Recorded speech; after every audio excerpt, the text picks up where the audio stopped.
We're so happy to be here. It's been an amazing 11-week run so far. We're going to present you with some of our data, but first, this is Keeli Shaw, who is the project manager for Urbanology, and I'm Daniel Liss. I was the project director. And you see past us a little bit of what Urbanology looks like. Nobody's playing right now. Our basic goal in this game was a way to get people to talk about, with people that they might not necessarily speak to on a daily basis or ever, the forces that make up their cities, right? The ideas that go into the creation of their cities, basically the choices they make every day that stack the priorities of their cities. And this became a sort of challenge of what does a game look like that does that, right? There were times when it felt like we were making a real life, like a life-size map of the world, right? Because of all the complexities that would go into such a problem, right? And you're considering basically the minutia that affect the infrastructure of the city that you live in and the cities that you like to live in. And how to do that without making it too academic or too structured. So in creating the game, it was a challenge to make it fun and engaging without boring people with stats and facts and urban planning information. Right, and it's sort of like, how do you gamify something that is that complex, right? How do you sort of put the structure and the rules of a game on top of information like this? So we're going to take you a little bit through what the game looks like, and then we're going to show you the data that we found and some conclusions. So what is Urbanology? Essentially, what you see here... you guys are sitting there. Right. What you see here is yourself later. Urbanology was put together, grew out of the first iteration of what is now the BMW Guggenheim lab. Is going to Berlin next. And us. We're from local projects. And we are essentially a media design firm for museums and for public spaces. And the game went through many, many, many iterations, right? And so as you start to think about, like, how do you make a game from this experience? The original idea for it was that we would build a giant toolbox, that this space, right, would be a giant toolbox that travels the world. And basically this toolbox samples the population that comes to visit it to build the data, to build the content of a museum space, right? And then that slowly changed as the lab team talked about it, right?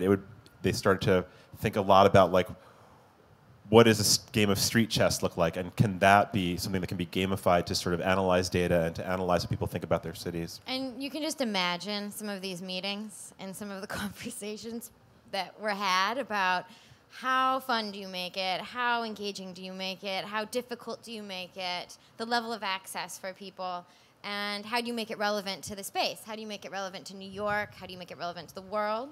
So hours and hours and hours of discussion. And I don't know if you remember red light, green light from being a kid, right? So it sort of became red light, green light, which is the aspects of that remain. We're going to get into that. And then it sort of became closer to checkers. This is collaborative process.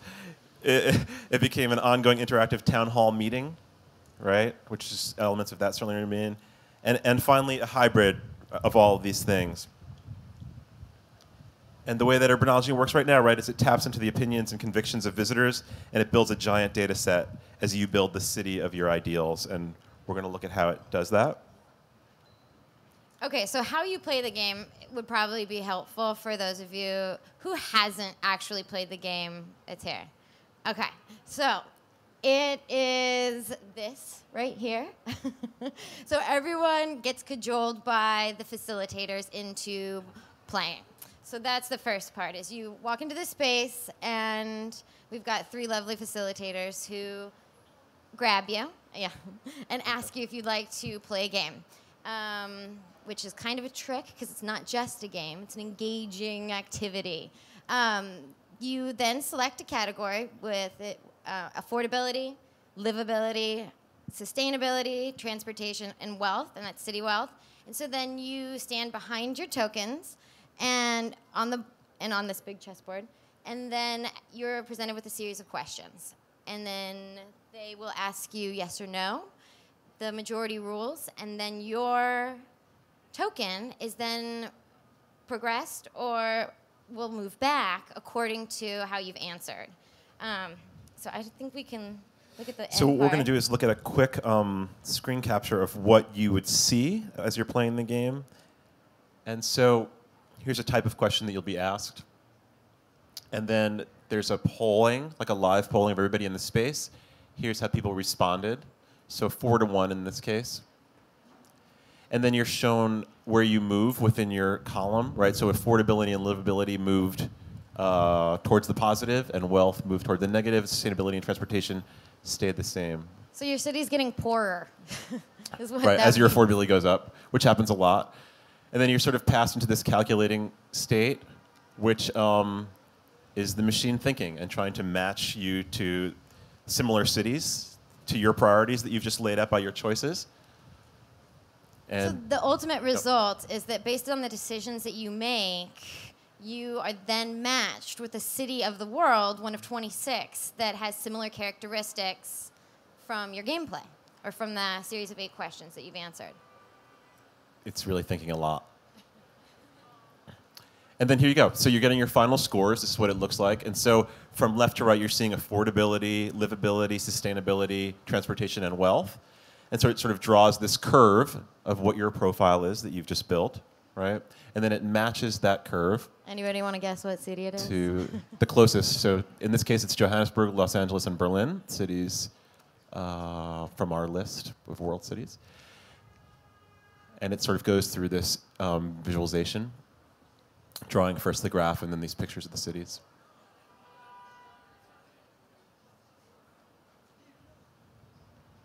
And in this way, it sort of like suggests that the priorities that you've chosen by your answers have real-world analogs, right? That one of these 24 cities that we're considering is the closest match, and we sort of map out 2 others and give you second and third. Okay, we're going to move from there. So that's what it looks like on that screen. Which you'll all experience after this, I'm Come sure. play.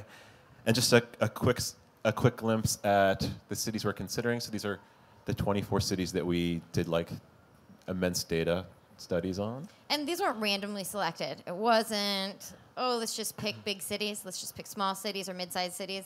These were actually cities that we selected from a bunch of very complex data sets that did surveys and it was years of analysis. So we took those data sets and then picked the top. We only had room, I think, for 25. Right, this is now 24. 24. Yep. So we ultimately picked the top 24 that had the strongest correlations to the themes that you're playing with. So that's how they were picked. So those are the cities that you're sort of creating stuff against. And then it becomes this interesting thing where are you voting your own priorities as you're moving up and down the board, or are you sort of voting to move your piece forward, right? And The that was piece an you've selected. interesting debate that you have with yourself. For example, I was playing transportation. I knew that the question, if I answered yes, would make my token move forward, which would be better for the category. But I didn't really care because I personally did not want to say yes. So it becomes this debate, do I answer on behalf of myself, or do I care more about that topic or that category? My opinion went out ultimately, I think. It's hard not to. And so then it just depends on how you want to play the game. Do you play on behalf of yourself, or do you care more about your city? And then choices. And always trying to weigh basically your personal belief against sort of creating a city that you believe in, right? And people will fight about it. Right. That's a good. We should have mentioned this earlier.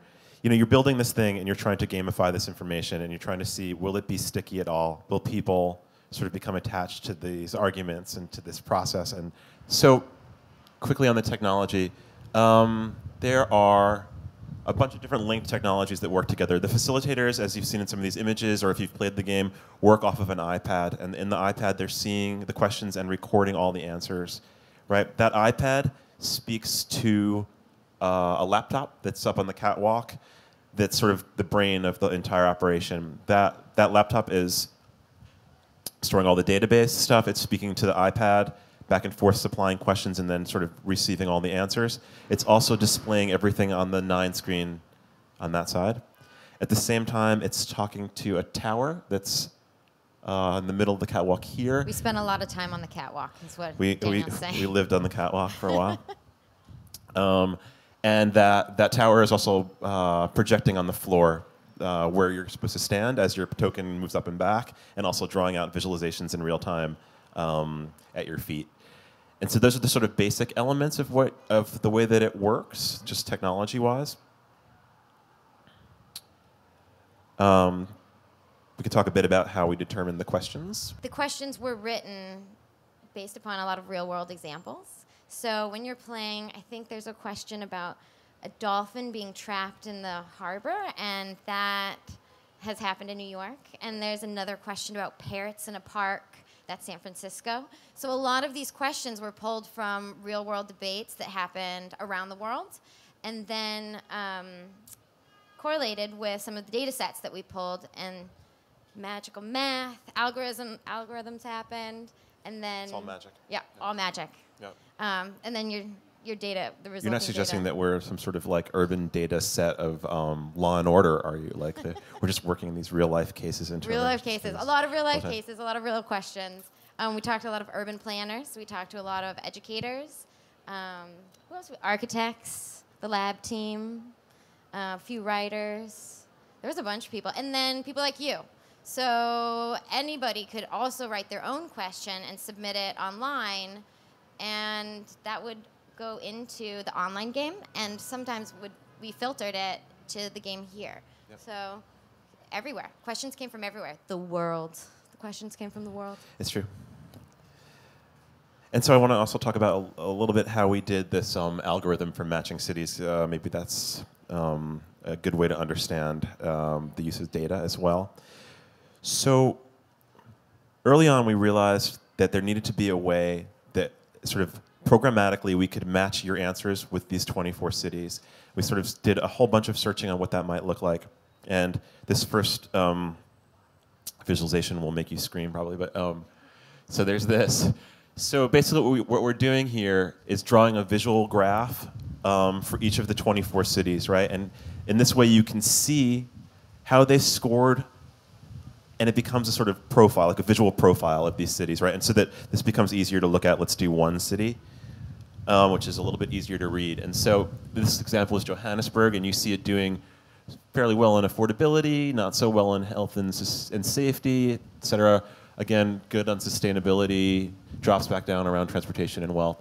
And so what this became, right, is a way to visually represent what these cities look like across these things. But the interesting choice and the sort of interesting point that feels small in the beginning until you think about the implications was not to score cities on did they do really, really well or really, really poorly, right? You're sort of like building in this prejudice that we weren't interested in.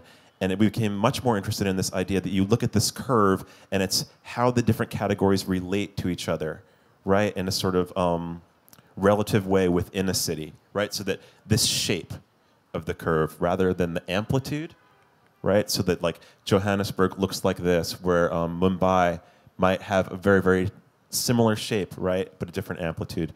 They would look similar, right? And so to us, this was really important so that you're sort of looking at a city's priorities once again, right? So like it's comparing its sustainability to its transportation or to its wealth. We're going to get into the fun part. This is the stats, which I know always sounds like that's going to be the rock and roll part, but it's actually incredibly interesting what happened. So, go ahead. 155 games were played in total. Till last weekend. Till last weekend. That does not include this week. That does take into account, that doesn't measure people. So the game can be played by 3 people or 30. So it's a group game. Many people can take on one token as well. So that being said, that's the total number of votes cast here in person, right? So across the game, so 10,343, which is to say a lot of voting and a lot of discussion. a lot of voting. And we had 78 average responses per question, so across the experience of the 10 weeks, right? Mm-hmm.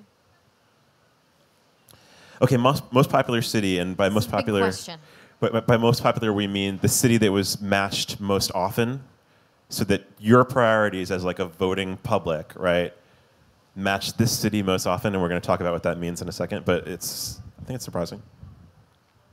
So Johannesburg. It was the number one the city that came up the most out of all of the games played, Right. the entire 10 weeks. So people are like, why? We'll go into that. And the least popular, maybe equally Don't shocking. get mad. So Toronto. Yep, least. Sorry, Canada. So Toronto's priorities are out of line with the people who voted here. And here's the stack. This is actually the matching popularity. So this is based on basically number of times that cities reach number one, right? So there's a good indication. So it's a giant jump down from Johannesburg to Sao Paulo. And So has it's anybody noticed what city is not on there? New York. It didn't even make it into the top. Didn't make it. Like whatever, this ended up being 18. Okay. So for the most part, the created cities were most like Johannesburg. So what does it mean? This is going out to you. So our priorities, right? So this is what this looked like. This was like overall curve, right? So remember what we were just talking about? So this is like you look at the profile curve, right? So affordability, you get this shape as it sort of peaks at sustainability and is lowest in wealth. And I can, so for example, affordability takes into issues such as personal taxes, individual cost of living, just by itself. So looking at these categories individually and then coming together, it created a surprising city. Right, totally. And so I want to just go do a quick thing. So this is what happened, right? So then you look, if you start to smooth that curve, right, and so you get this. And so the white was your voting, and then the closest, again, it's the closest, right, that matches that curve. So that curve is most, in more cases than all the rest, 55 cases, right, it matched Johannesburg. Yeah, I'm going to go back for a second. Yep. Okay, so obviously wealth, very poor. And that wealth encapsulated hiring, businesses, ease of starting a business, number of skyscrapers, and a lot of tax revenue issues. So that makes sense. I mean, you'd think that.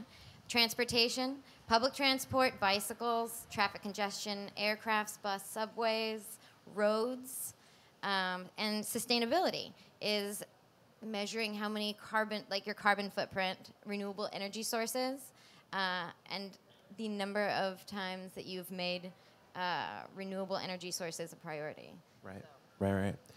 So again, looking at that sort of profile curve. So I want to talk about, here's our priorities. So this is total priorities across all gameplay, right? It turns out that livability mattered most to us across just the answered questions, right? With sustainability a close second. So what does livability mean? Well, livability, you basically prioritize businesses over the individual, but just slightly, not in a way where, like commercialism takes over. But you also consider the worker, this like highly skilled work set. So I think that was. Yep.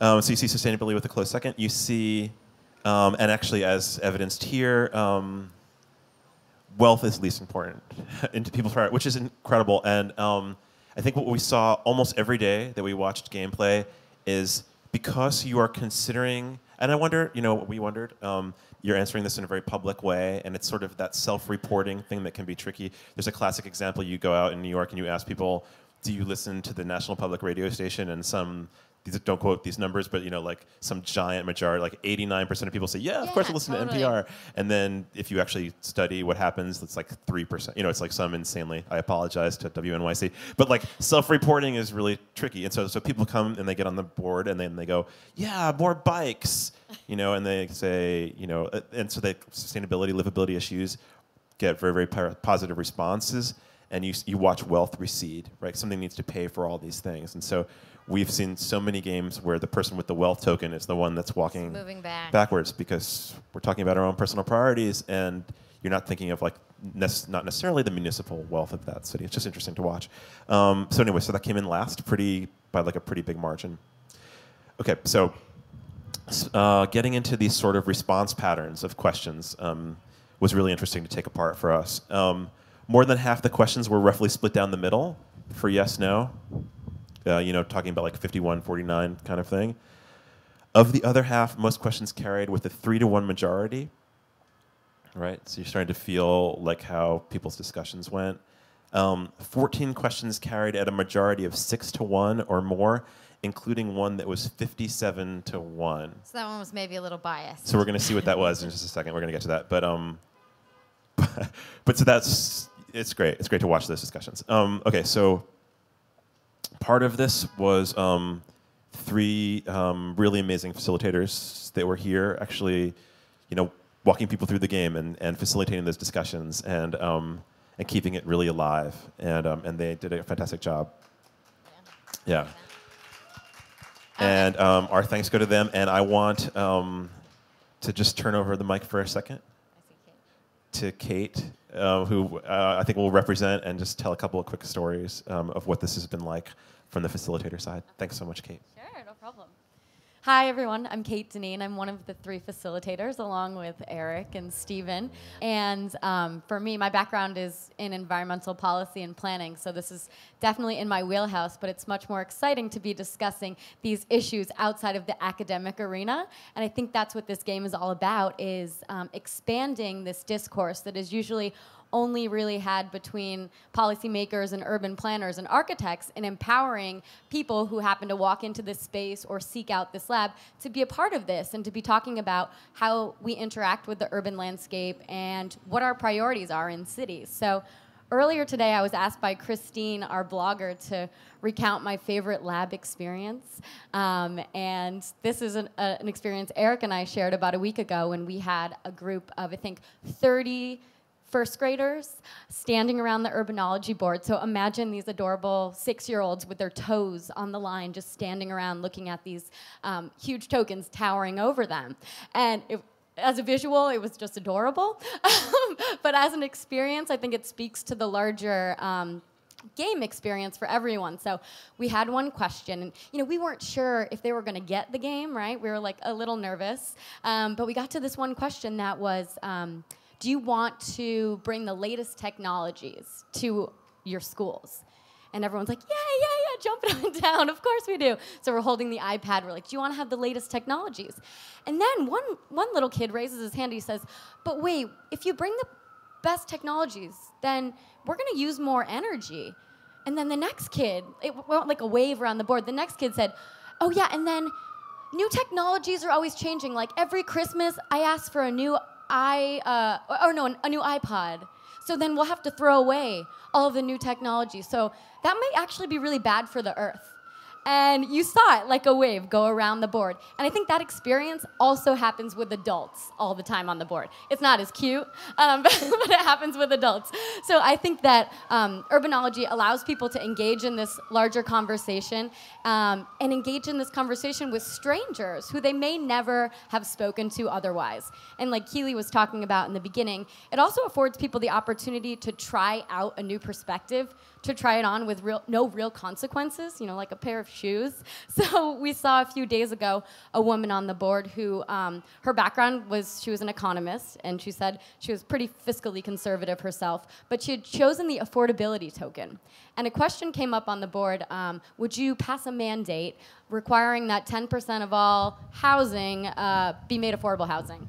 And she said she had that tension, she confronted that tension of, well, personally, I really don't think this is a great idea, but I'm advocating for affordability, so I have to say yes. And so her affordability token won her over, and she ended up voting for this affordable housing. So I think it allows people to try different perspectives out and also to change their minds as the game continues. So we sometimes take a preliminary vote with a larger group, and we'll often see a very large swing because someone presents a very convincing argument. So it provides a safe space for people to change their minds and question their ideals and political value systems. And I think the most valuable thing as a facilitator is, we've been playing this game for 10 weeks, and we see the same questions come up, so we size up the group as they walk up to the board. I try to judge a book by its cover. It's a horrible thing. Try to figure out how someone's going to vote. And like 95% of the time, I'm totally wrong.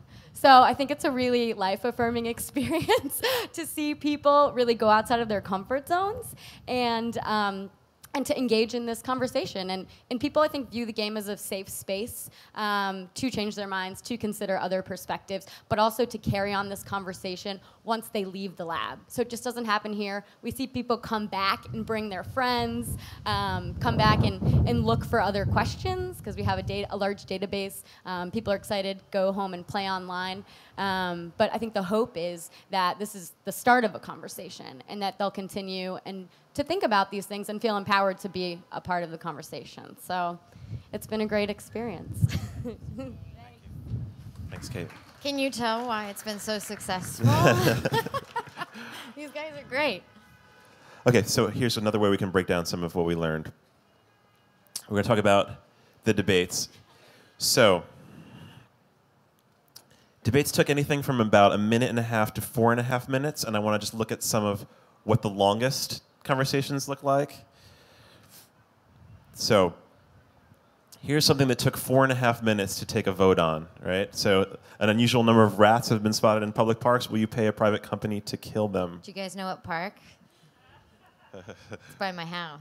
Oh God, this is a real one. So if you're just interested, we'll flash the votes too. So that one at 33 to 27. Clocking in at 4 minutes. A company wants to hold a pornographic convention in your city. It will create hundreds of temporary jobs and bring in thousands of tourists. They want to grant of 1 million of public money in order not to take it elsewhere. Will you authorize that? Pornography usually prompts a long discussion. 25 to 47. And 4 minutes doesn't seem like a long time, but it is. Right. And you can imagine the people who are having this back and forth with each other, arguing personally, arguing on behalf of their category. People that pass each other in the streets that wouldn't have to talk to each other are now forced to do so. So you can imagine, I have a hard time playing devil's advocate, but I think that I've done that several times now while playing. So Right. I'll fight you on it. Let's fight. A play by a nonprofit for city funding attacks the city's hospitals. It upsets the unions who threaten to strike. Will you withdraw the theater's funding? This was a 4-minute question. Arts and yes, unions. By one. Arts and unions. Right. Okay, so contrast that with the shortest decisions. Ready? 1.5 minutes. Will you give municipal grants to companies that do research into clean technology? That seems like that should have been a longer question. 25 to 3. I'm just going to give you 2 more of these quickly. Also at 1.5, the school district wants to remove French from the curriculum to save thousands of dollars from its annual budget. Will you allow it? Incredible. 12 to 59. Yay, French survived. They did away with cursive, but they kept French. That's so, right. Right. Will you install streetlights that are 20% dimmer than the existing lights to save money and electricity? 1.5 minutes. Won by a squeak. Okay, cool. So, and then another way to dissect the clearest majority. So again, this will be evident in a moment what that means. These are the biggest splits, right? So you could try to guess which way it went. Will you mandate that companies offset their carbon footprint by supporting local tree planting projects? Come on. 61 to 6. A study shows a link between a recent increase in childhood asthma rates and decline in the city's air quality. Will you strengthen clear air limits? You can guess. And I've actually seen a game where people were playing and someone was, I think, playing on behalf of transportation, maybe, thinking that, oh, my token will suffer, and so they wanted to vote no. And the people around asked them, do you hate children? Right. Do you hate kids? How can you vote no? Which is great. So, yep. And they're like, it's not me. And finally, well, I won't give away the ending here. A fundamentalist who attends a nearby house of prayer kills a woman. A neighborhood campaign has started to close the house of prayer. Should the government also apply public pressure for the house of worship to close? So that's the famous 57-1 question. Who's that one person? Yeah. Okay. So we'll just keep walking through a couple of different other sorting methods. Most polarizing topics, right? It's just the opposite, right? So again, this is closest votes, right? 50-50. Chauffeured cars are clogging city traffic in a wealthy neighborhood, and it's affecting the traffic around the city. Will you enforce carpooling to make sure cars carry more than 3 passengers? An even split, 15-15. People feel strongly. We will allow all school books to be made available online for free, but with the contextual ads placed next to each page to save the school millions of dollars. People were evenly split on this exactly, again, 25-25. And finally, will you authorize the purchase of measuring equipment to enforce noise laws in the city? 44-55, with no's winning it. Okay, so that's how we sort of started to analyze data, right? Is how much do people discuss? How close were the votes? How long did they take? It's these are ways that you can sort of get at this stuff. And I think another layer to that was which questions affected which categories. So in terms of wanting to be, say, transportation or livability, it was just, how will this affect my city's wealth? Is this bad? Is this good? And then you run through all of the options in your head, and everyone around you will also remind you of the options from your choices. And it just created this very interesting pattern. Yep. There was an online version of this, right? And so here's some quick stats on what happened online. So 144 countries came to play online with roughly 15,000 uniques so far. And then here's where we sort of do some heavy analysis. So here's what trends look like. Everyone loves public transport. We prefer pedestrians to cars. But not bikes. Yeah, bikes actually didn't fare as well as we thought they would. Nobody liked the bikes. Any question that had bicycling involved was, unfortunately, voted against. Mayor Bloomberg didn't The majority vote. of the times it was voted against, actually. We would never shut down the subway for a month, even if they paid us to. We would build through a park to cut 30 minutes off of the city's commute. Surprising, right? Clearly, we care about the parks a lot. Yeah. We want free Wi-Fi. Who doesn't? Some people. We wouldn't build a school over a park, right? So park wins over school. We wouldn't approve an emergency vehicle overpass, even though it saves individual lives. And that's through a park.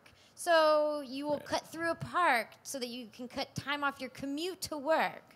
But you won't build an overpass over a park if it's saving lives. Right, there was a comment about, I don't want somebody carrying me on a bicycle if I've just had a heart attack across the park, right? Yeah, that came in. We believe in enforcing the rules consistently. We won't give EPA tax breaks for businesses. That's why wealth suffered, maybe. We ignore complaints about noise as long as the levels are legal. We think bookstores should pay property taxes like everyone else. We won't let the police relax oversight of people who run red lights or block bike lanes. We care about sustainability unless the individual has to pay for it. That was Predictable, actually. We will give grants and raise business taxes for environmental initiatives. So yes, sustainability was, that was why it was in second place. Big winner. We will make environmental mandates for businesses and hospitals too. We never want to raise individual taxes or costs. So a lot of these are surprising and actually work in opposition with each other, but when you look at the aggregate totals of how these questions were answered, these were the majority of the results. And let's wrap up. So we can talk a little bit about what we learned. So those trends sort of capture it pretty well. I want to talk a little bit about what we saw happen here, right? So we saw this place become a nexus for conversation, You know, when we laid this out, that was the dream. You know, you make this game and you think, technically, you know it's going to work. You watch it work. You watch it work internally. You bring it around to people. You watch it work with them. And then you come here, and there's this moment where you realize, like, you've found this thing, because you're standing over here, and people are getting into conversations that they wouldn't necessarily ever have, and they're getting passionate about it. And so we had that happening here. There was a neighborhood protest march that ended here as a destination where people did this incredibly subversive activity that you might have heard of called smoking cigarettes when they got here. That was their big move when they got here. We saw Occupy Wall Street, right, grow while we were here. Just things that are happening in the city that I think are pointing towards these similar types of open conversations, right? You also see neighbors who in New York never talk to each other but have lived next to each other for years, meet each other in the space, and will have a conversation with each other in this space, but they won't have a conversation with each other in their hallway. So it really opened up avenues for exchange and made people talk to each other argue, talk, converse, laugh, debate. It was a forum for all things. Right, and so part of the conversation we hope is around forming these future cities, and just like this idea of that you're building this life-size model of the world. It's an ever-evolving thing, right? And so I think we saw the beginning of some of those conversations. I hope they can carry out onto the streets, and I think that we've gone a tiny part of the way towards encouraging that. And so, thanks so much for listening, and thanks to the BMW Guggenheim Lab for having us.